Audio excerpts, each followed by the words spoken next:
ملت اسلامیہ عزیز بچوں، اسٹیج پر مقدس باوقار علماء کرام، ذوی احترام، شورا نظام، خطباء کرام، نقیب اجلاس، صدر جلسہ،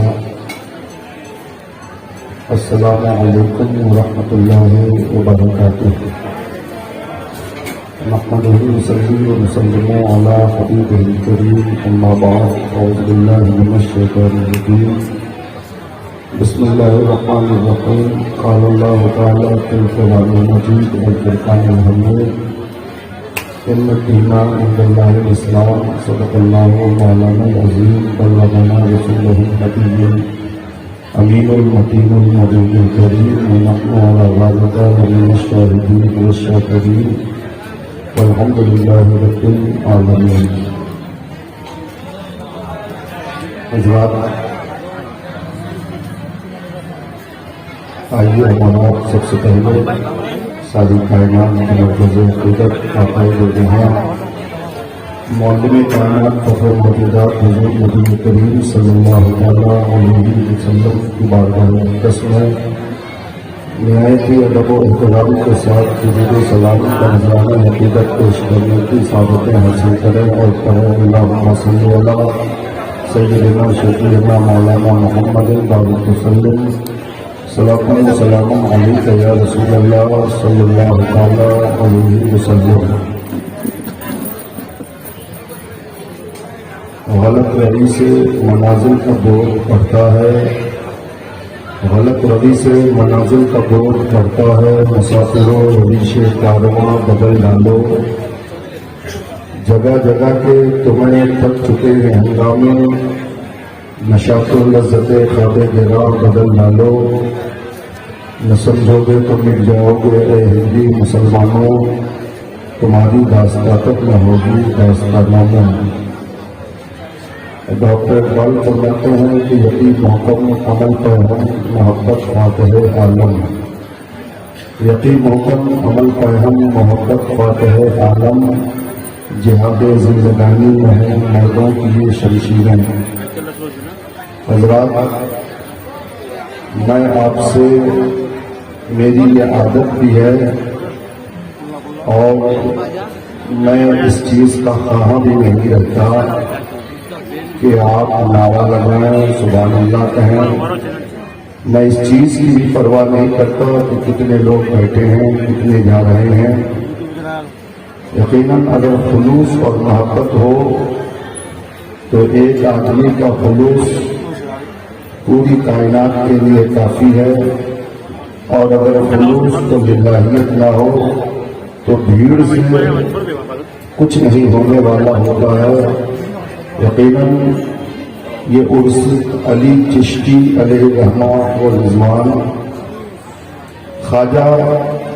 علی چشتی علیہ رحمہ کی شخصیت اور ذات محتاج تعارف نہیں۔ ہمارے علاقے میں بے شمار آراس منعقد ہوتے ہیں،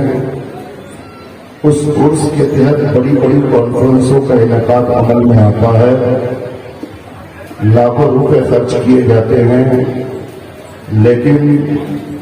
آپ اگر صرف میلاد شریف کا پروگرام کر کے بھی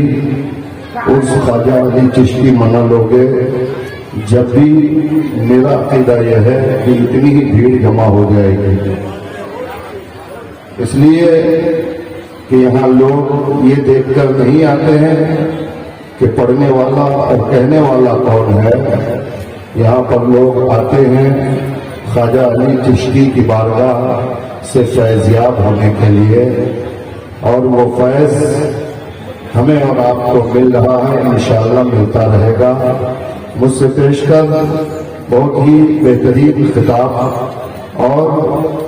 الحمدللہ بڑا جذباتی خطاب آپ نے سماعت فرمایا۔ اللہ رب العزت ان کی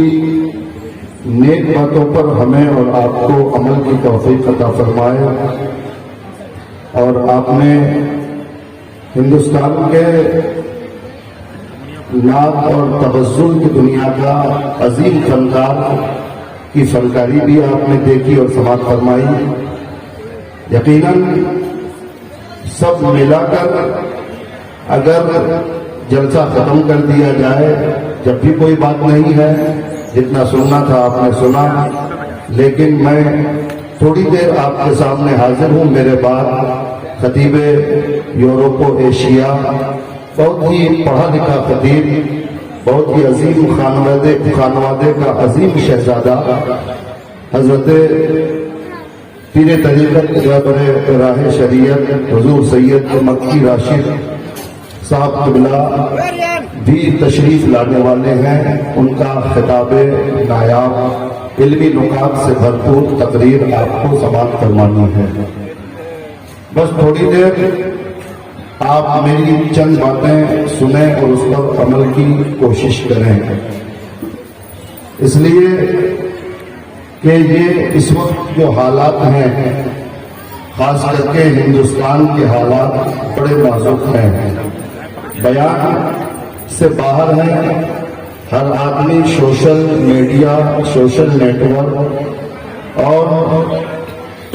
اینڈرائڈ موبائل سے جڑا ہوا ہے۔